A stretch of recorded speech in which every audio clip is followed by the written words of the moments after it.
ఆంధ్రప్రదేశ్ ముఖ్యమంత్రి నారా చంద్రబాబు నాయుడు ఆసక్తికర ప్రకటన చేశారు. అసెంబ్లీలో తిరుమల తిరుపతి దేవస్థానం కల్తీ నెయ్యి ఇష్యూ చుట్టూ జరిగినటువంటి చర్చలో ఆయన ప్రభుత్వం తరపున సమాధానం ఇస్తూ ఈ కామెంట్ చేశారు. ఇంతకీ ముఖ్యమంత్రి ఏమన్నారో ఒక్కసారి ఆయన మాటల్లోనే వినండి.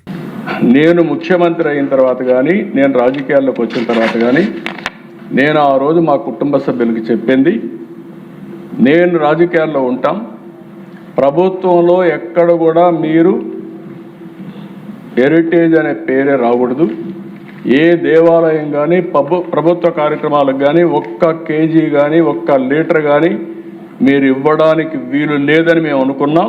దాని ప్రకారం ఇంతవరకు ప్రభుత్వంలో ఎక్కడా ఇవ్వనటువంటి సంస్థ హెరిటేజ్ సంస్థ. దేశం ముఖ్యమంత్రి మాటలు విన్నారు కదా.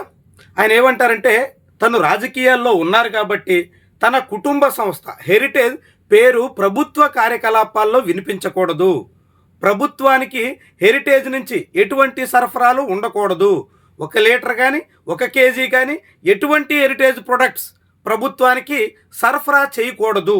ఇది వాళ్ళు పెట్టుకున్న సిద్ధాంతం అని చెప్పారు, ఇది వాళ్ళు పెట్టుకున్న విధానం అని చెప్పారు.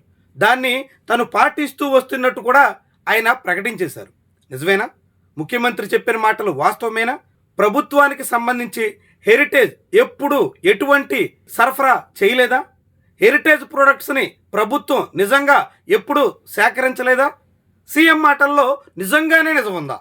పరిశీలిద్దాం. దానికి ముందు మీరు ఒక కథనం చూడాలి. ఇది సమయం వెబ్సైట్లో వచ్చినటువంటి కథనం. ఎప్పుడు వచ్చిందయ్యా అంటే 12 జూన్ 2020 నాడు వచ్చింది. 2020 జూన్ 12వ తారీఖున వచ్చినటువంటి ఈ ప్రకటన సారాంశం ఏంటంటే, మజ్జిగ ప్యాకెట్లపై జగన్ సర్కార్కి హెరిటేజ్ వివరణ. తమ సంస్థపై ఆరోపణలు రావడంతో హెరిటేజ్ స్పందించింది. ఏపీ ప్రభుత్వానికి సరఫరా చేసిన ఉత్పత్తులపై హెరిటేజ్ సంస్థ వివరణ ఇచ్చింది. 40 కోట్ల విలువైన మజ్జిగ ప్రభుత్వానికి హెరిటేజ్ సరఫరా చేయలేదని చెబుతోంది. ఈ కథనంలో ఏముందయ్యా అనేది పూర్తిగా చూస్తే, టీడీపీ హయాంలో జరిగిన అవకతవకలపై సిబిఐ విచారణకు జగన్ సర్కారు సిద్ధమైంది. హెరిటేజ్ మజ్జిగ ప్యాకెట్ల ద్వారా ఏడాదికి 40 కోట్లు గత ప్రభుత్వంలో అంటే 2014-19 మధ్య చంద్రబాబు సర్కారులో ఖర్చు చేశారని, హెరిటేజ్ మజ్జిగ ప్యాకెట్ల సరఫరా ఖర్చులపై సిబిఐ విచారణ కోరాలని నిర్ణయం తీసుకుంది జగన్మోహన్ రెడ్డి సర్కారు. తమ సంస్థపై ఆరోపణలు రావడంతో హెరిటేజ్ స్పందించింది, వివరణ ఇచ్చింది. 40 కోట్ల విలువైన మజ్జిగ తాము సరఫరా చేయలేదని చెప్తోంది. హెరిటేజ్ సంస్థ గత ప్రభుత్వ హయాంలో అంటే 2014-19 మధ్య 15, 16, 19, 20 ఆ కాలంలో సరఫరా అయ్యే మజ్జిగ విలువ 1,49,00,000 రూపాయలు మాత్రమే. మేము 1,50,00,000 రూపాయల ఖరీదైన మజ్జిగ మాత్రమే రాష్ట్ర ప్రభుత్వానికి సరఫరా చేసాం. మీరు 40 కోట్ల రూపాయల మజ్జిగని ఆరోపించారు కాబట్టి అది 40 కోట్లు కాదు, 1,50,00,000 మాత్రమే అని హెరిటేజ్ అంటుంది. 2014-15 నుంచి 16-17 వరకు నెయ్యి సరఫరా చేసాం, అది 21,19,00,000 మాత్రమే. ఎవరంటున్నారు? హెరిటేజ్ అంటుంది. హెరిటేజ్ అధికారికంగా జగన్మోహన్ రెడ్డి ప్రభుత్వం అధికారంలో ఉన్నప్పుడు ఇచ్చిన వివరణ ప్రకారంగా 22 కోట్ల రూపాయల సుమారు విలువ చేసే నెయ్యి ప్రభుత్వానికి సరఫరా చేసింది. 1,50,00,000 రూపాయలు విలువ చేసే మజ్జిగను ఆంధ్రప్రదేశ్ ప్రభుత్వానికి సరఫరా చేసింది. అంటే సుమారుగా 24-23 కోట్ల రూపాయల విలువైన హెరిటేజ్ ప్రోడక్ట్స్ని చంద్రబాబు సర్కారు కొనుగోలు చేసింది.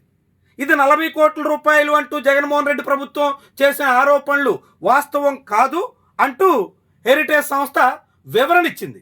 2015 నుంచి 19 మధ్య మొత్తం మేము 24 కోట్ల రూపాయల వరకు విలువైనటువంటి ప్రోడక్ట్స్ మాత్రమే సరఫరా చేశాము అని వివరణ ఇస్తుంది.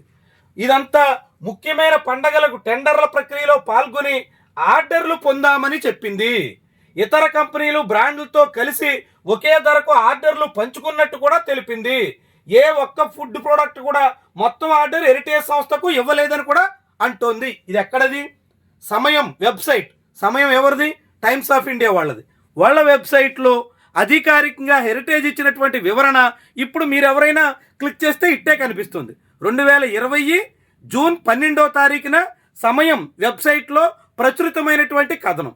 దీని కథనం ప్రకారంగా చంద్రబాబు ప్రభుత్వం అధికారంలో ఉండగా 2014-19 మధ్య హెరిటేజ్ సంస్థ 24 కోట్ల రూపాయల టెండర్ని ఏపీ ప్రభుత్వం నుంచి తీసుకుంది, హెరిటేజ్ ప్రొడక్ట్స్ని సరఫరా చేసింది.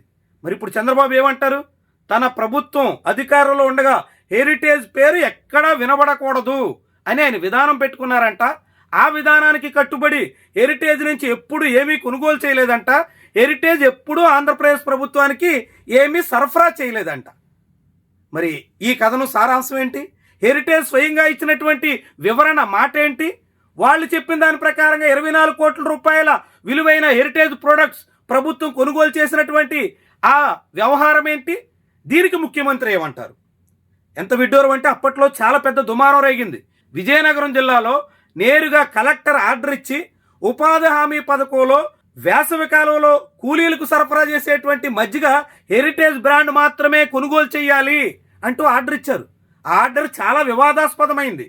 అలాంటి అనేక రచ్చ జరిగినటువంటి తరుణంలో ఇప్పుడు చంద్రబాబు అసెంబ్లీ వేదికగా ఏం చెప్తున్నారు? హెరిటేజ్కి ఎటువంటి ఆర్డర్లు తన ప్రభుత్వం ఇవ్వలేదంటున్నారు. మరి ఈ మాట ఏంటి? ఏది వాస్తవం? 2020లో హెరిటేజ్ చెప్పిన మాట వాస్తవమా? 2026లో అసెంబ్లీ వేదికగా సీఎం చంద్రబాబు చెప్తున్నటువంటి మాట వాస్తవమా? ఈ రెంట్లో ఏదో ఒకటే వాస్తవం అవ్వాలా. ఏది వాస్తవం? చంద్రబాబు మాటల్లో ఎంత వాస్తవం? హెరిటేజ్ స్పందనలో ఎంత మేరకు నమ్మశక్యం?